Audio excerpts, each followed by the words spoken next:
Aha! This is Laborc, and it is so nice to have you here. These are the paints you need.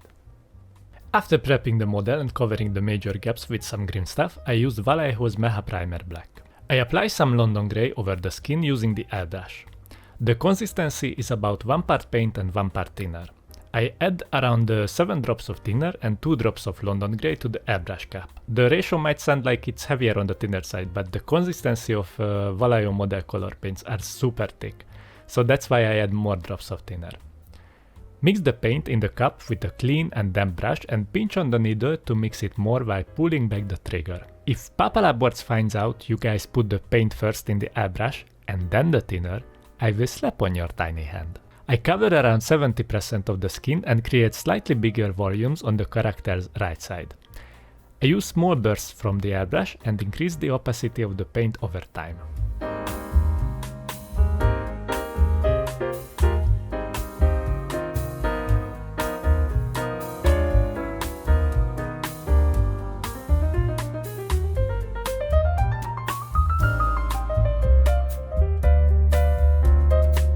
Okay, for the parts where the flesh and bones show through, I use Airbrush red. My plan for these parts is to make them look like they have some meaty chunks on them as they rot away. On the character's ID card, the skin and the suit looks very similar, which makes sense since most versions of Rhino can't take off his suit because it's bonded with his body. That's all good, but these parts are rotting away, so I guess it makes sense that the human flesh shows through after the suit decomposes, even if the suit acts as a second skin. This dark red will create a nice tonal variation and will create a gory effect as we start to build up the highlights.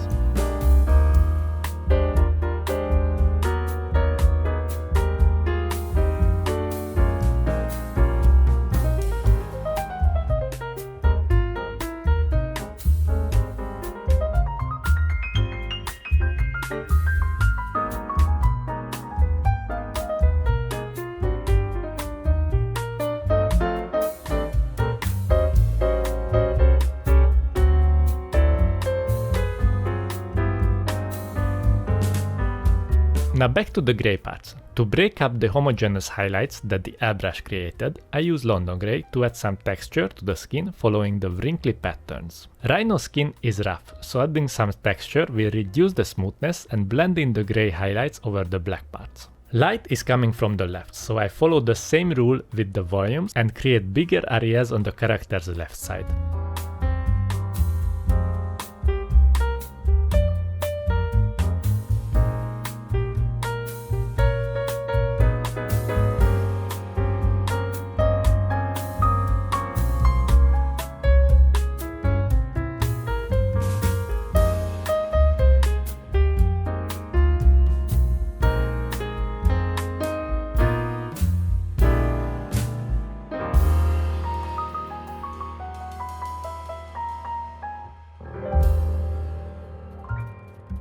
After that, I use necrotic flesh to highlight the grey skin.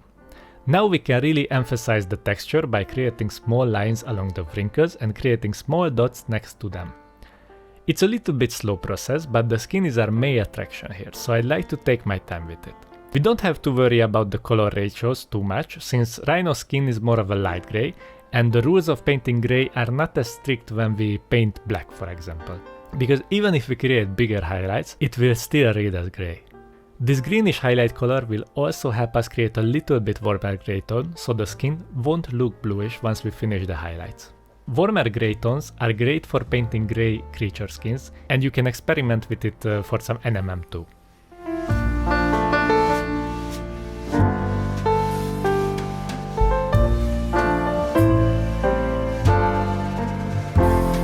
Now I will use a very light wash of AK's brown wash.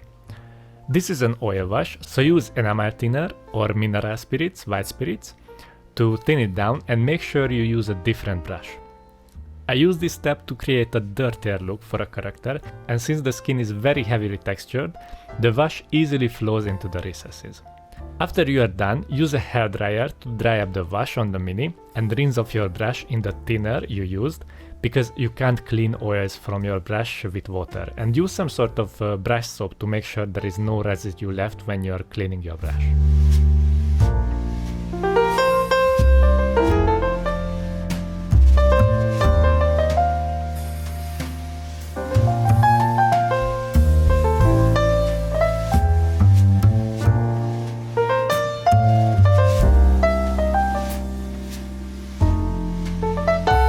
Back to the flesh parts.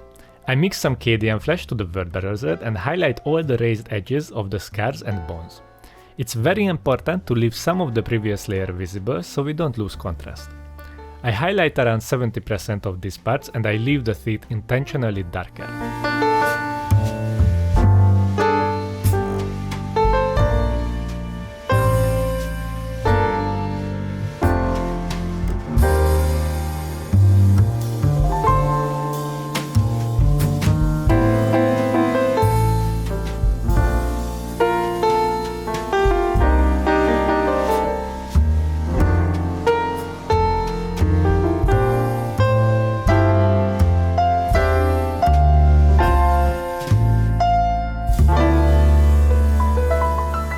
Then I use pure cadian flesh to push the contrast and paint the teeth.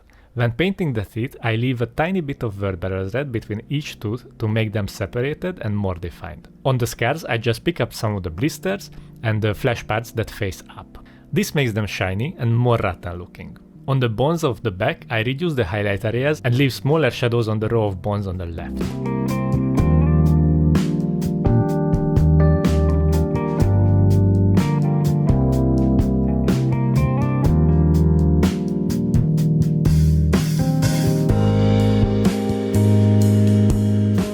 To smooth out the transition on the bones, I glaze some cadian flesh mixed with vertebrae red to make the transitions a bit smoother. I move the paint in the same direction every time and wait between each layer to dry.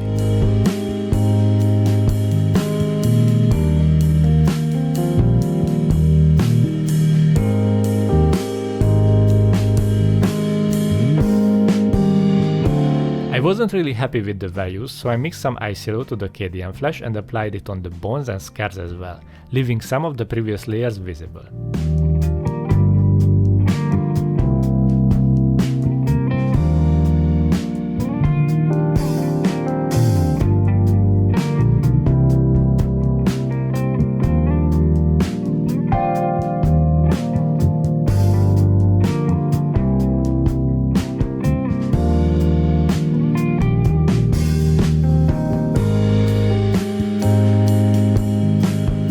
I painted the eyes with ice yellow and added some highlights to the horn and shoulders. For those areas, I used the same approach as with the necrotic flesh highlights and emphasized the texture of the skin.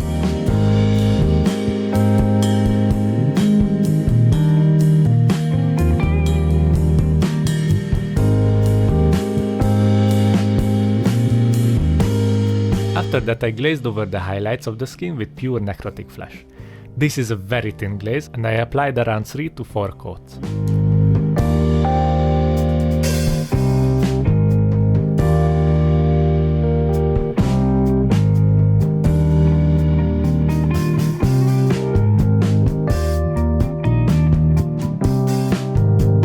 Then I glazed some fluorescent orange over the eyes as I did for all my zombie heroes of the game.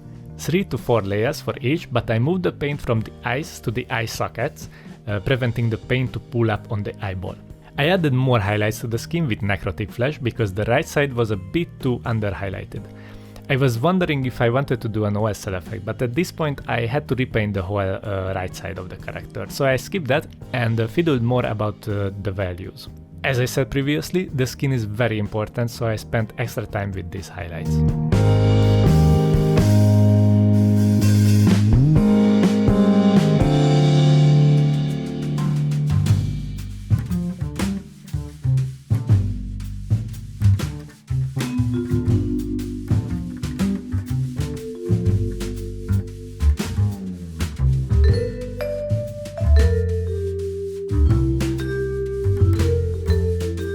Lastly, I glazed next to the highlights with deathworld forest to make the skin more dead looking. I applied this glaze next to the highlights and over the midtones. I did like 6 rounds of glazing, so it won't get rid of the textures and add a nice hue. With all the wrinkles and greenish hue, the skin started to look more like the back of Granny's neck. The base painting process is Patreon exclusive. If you'd like to access that part, you can find the link in the video description. So thank you for joining me on this little painting adventure. A huge thanks to my Patreons who support these kind of videos. With special shout out to Jonathan Rhodes, Cold-Blooded Don, Trying to Paint Minis, Jonathan Mosner, Glitchy McCrash, and Guillaume Belanger. If you like to support the work of Papa Laborc, you can do that on Patreon, where you can find some exclusive content and PDF guides as well. I hope the rest of your day will be as smooth as a granny's butt cheek.